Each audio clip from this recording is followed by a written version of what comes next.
Assalamualaikum warahmatullahi wabarakatuh guys. Kembali lagi bersama saya di channel Andi Supriyadi. Salam satu aspal.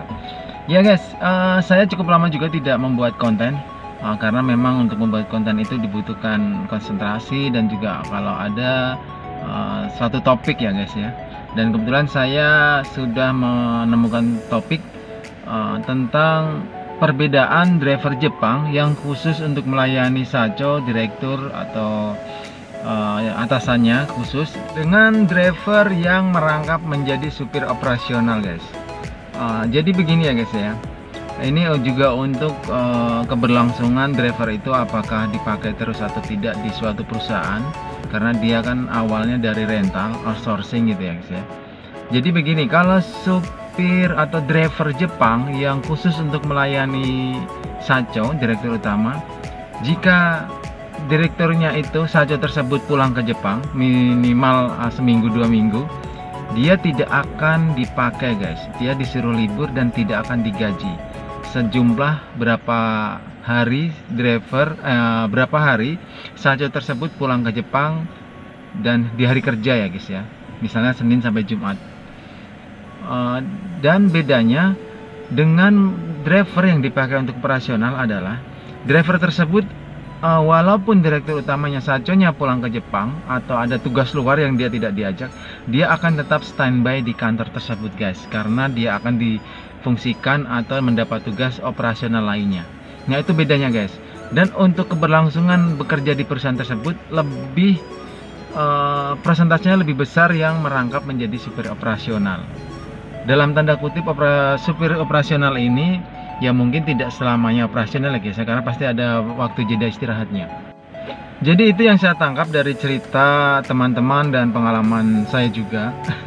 Jadi kalau saco itu pergi dengan atau dia liburan ke Jepang pulang, dan itu sudah perjanjian dari perusahaan dan rental itu bahwa supir tersebut jika khusus melayani saco ya seperti itu. Jadi dia akan libur dan tidak akan digaji, dan dia akan digaji sesuai dengan jatah dia masuk, misalnya 2 minggu guys.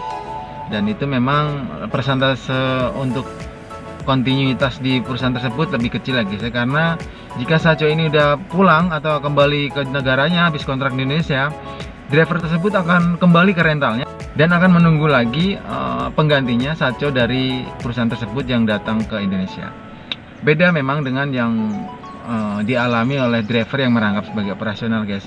Jadi biarpun hari-harinya berat, driver operasional akan lebih nyaman, karena walaupun saconya pulang ya, saconya liburan, saconya nanti akan diganti, dia akan tetap dipakai di perusahaan tersebut dan itu akan kontinuitas, dan itu cukup peluang untuk bekerja terus di perusahaan tersebut akan lebih besar gitu guys ya.